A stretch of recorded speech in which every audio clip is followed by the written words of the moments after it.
ಮನೆಯಲ್ಲೂ ಇವತ್ತು ನಾಳೆ Big Boss Big Boss Big Boss ಬರೀ ಬಿಗ್ ಬಾಸ್ ಬಗ್ಗೆನೇ ಓಡುತ್ತೆ. ಸೊ ಇವತ್ತಿನ ಅಪ್ಡೇಟ್ ಏನಂದ್ರೆ ಫಸ್ಟ್ ಸಾಟರ್ಡೆ ಎಪಿಸೋಡ್ ನಲ್ಲಿ first starting Kichcha Sudeep sir entry ಕೊಡ್ತಾರೆ. ಆನಂತರ ಪರ್ಫಾರ್ಮೆನ್ಸ್ ನಡೆಯುತ್ತೆ. ಪರ್ಫಾರ್ಮೆನ್ಸ್ ನಂತರ ಎಲ್ಲಾ ಸ್ಪರ್ಧಿಗೂ ಒಬ್ಬೊಬ್ರು ಒಂದೊಂದು ಪರ್ಫಾರ್ಮೆನ್ಸ್ ಮಾಡ್ತಾರಂತೆ ಗುರು. ಸೊ ಮಂಜುಗೆ ಅವರ ತಂದೆ ಪರ್ಫಾರ್ಮೆನ್ಸ್ ಮಾಡಿದ್ದಾರಂತೆ. ಮತ್ತೆ ಭವ್ಯ ಗೌಡ ಅವರಿಗೆ ಅವರ ಅಕ್ಕ ಅವ್ರ ಬಿಗ್ ಬಾಸ್ ಮನೆಗೆ ಬಂದಿದ್ರು, ಅವರು ಪರ್ಫಾರ್ಮೆನ್ಸ್ ಮಾಡ್ತಿದ್ದಾರಂತೆ. ಅವರು ಮತ್ತೆ ಅವ್ರ ತಂಗಿ ಪರ್ಫಾರ್ಮೆನ್ಸ್ ಮಾಡ್ತಿದ್ದಾರಂತೆ ಗುರು. ನೆಕ್ಸ್ಟ್ ಮೋಕ್ಷಿತಾ ಪೈಗೆ ಅವ್ರು ನಡೆಸಿರುವ ಪಾರು ಸೀರಿಯಲ್ ಅವ್ರ ತಮ್ಮ ಆಗಿರುವ ಆ ನಟ ಅವರು ಪರ್ಫಾರ್ಮೆನ್ಸ್ ಮಾಡಿದ್ದಾರಂತೆ. ನೆಕ್ಸ್ಟ್ ಬರೋದು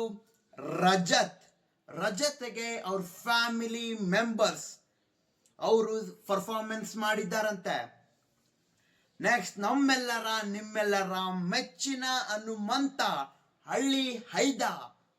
ಸೊ ಅವರಿಗೋಸ್ಕರ ನಮ್ಮ ಧನ್ರಾಜ್ ಹುಲಿ ಅಂತಾನೆ ಹೆಸರಾಗಿರುವ ಅವರು ಪರ್ಫಾರ್ಮೆನ್ಸ್ ಕೊಡ್ತಿದ್ದಾರಂತೆ. ಅವ್ರ ಜೊತೆಗೆ ವಿನೋದ್ ಅವರು ಒಳ್ಳೆ ಪರ್ಫಾರ್ಮೆನ್ಸ್ ಕೊಟ್ಟಿದ್ದಾರಂತೆ. ನೆಕ್ಸ್ಟ್ ಬರದೆ ನಮ್ ತ್ರಿವಿಕ್ರಮ್ ಅವರಿಗೋಸ್ಕರ ಯಾರು ಪರ್ಫಾರ್ಮೆನ್ಸ್ ಮಾಡಿದ್ದಾರೆ ಅಂತ ಕಮೆಂಟ್ ಮಾಡಿ ಗೈಸ್. ನಾನೇ ಹೇಳ್ಬಿಡ್ತೀನಿ, ತ್ರಿವಿಕ್ರಮ್ಗೋಸ್ಕರ ಪರ್ಫಾರ್ಮೆನ್ಸ್ ಮಾಡಿದ್ದು ಬೇರೆ ಯಾರು ಅಲ್ಲ, ಅವರ ಕುಚಿಕ್ಕು Ranjit. So YouTube, Facebook, Instagram ಅಲ್ಲೆಲ್ಲ ಸುಳ್ಳು ಸುದ್ದಿ ಹರಿದಾಡ್ತಿದ್ದೆ. ರಜತ್ ಅವರು ಮನೆಗೆ ಹೋಗಿದ್ದಾರೆ, ಮತ್ತೆ ಭವ್ಯಗೌಡ ಅವರು ಎಲಿಮಿನೇಟ್ ಆಗಿದ್ದಾರೆ ಅಂತ. ಸೊ ಎದಕ್ಕೂ ತಲೆ ಕೆಡಿಸ್ಕೊಳಕ್ಕೆ ಹೋಗ್ಬೇಡಿ, ಯಾರು ಎಲಿಮಿನೇಟ್ ಆಗಿಲ್ಲ ಇನ್ನು. ಸೊ ಯಾರು ಎಲಿಮಿನೇಟ್ ಆಗಿದ್ದಾರೆ ಅಂತ ನಾನೇ ಹೇಳ್ತೀನಿ. ಸೊ ಅಲ್ಲಿ ಮಠ ನನ್ನ ವಿಡಿಯೋ ಸಬ್ಸ್ಕ್ರೈಬ್ ಮಾಡಿ, ಶೇರ್ ಮಾಡಿ, ಕಮೆಂಟ್ ಮಾಡಿ. ಯಾವುದೇ ಫೇಕ್ ವಿಡಿಯೋಸ್ಗೂ ತಲೆ ಕೆಡಿಸ್ಕೋಬೇಡಿ.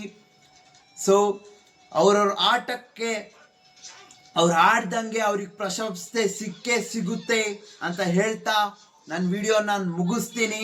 ಸೊ ವಿಡಿಯೋ ಇಷ್ಟ ಆದರೆ ಕಮೆಂಟ್ ಮಾಡಿ, ಶೇರ್ ಮಾಡಿ, ಲೈಕ್ ಮಾಡಿ, ಸಬ್ಸ್ಕ್ರೈಬ್ ಮಾಡಿ. ಧನ್ಯವಾದಗಳು. ಸೊ ವೋಟ್ ಮಾಡಾಯ್ತು, ಸಪೋರ್ಟ್ ಮಾಡಾಯ್ತು, ಇನ್ನು ರಿಸಲ್ಟಿಗೋಸ್ಕರನೇ ವೇಟಿಂಗ್. ಯಾರು ಹಿಡಿತಾರೆ ಆ ಟ್ರೋಫಿ? ಸೊ ನಾಳೆನೆ ಗೊತ್ತಾಗುತ್ತೆ ಯಾರು ಆ ಟ್ರೋಫಿ ವಿನ್ನರ್ ಅಂತ. ಸೊ ನಮಗೆಲ್ಲ ನಂಬಿಕೆ ಇದೆ, ನಮ್ಮ ಹನುಮಂತನೇ ವಿನ್ನರ್ ಅಂತ. ಸೊ ನಾಳೆಗೋಸ್ಕರ ವೇಟ್ ಮಾಡೋಣ. ನಿಮಗೇನೇ ಬಿಗ್ ಬಾಸ್ ಅಪ್ಡೇಟ್ ಬೇಕಿದ್ರು ನನ್ನ ಚಾನಲ್ನ ಸಬ್ಸ್ಕ್ರೈಬ್ ಮಾಡ್ಕೊಳ್ಳಿ. ಸೊ ಶೇರ್ ಮಾಡಿ, ಕಮೆಂಟ್ ಮಾಡಿ. ಧನ್ಯವಾದಗಳು.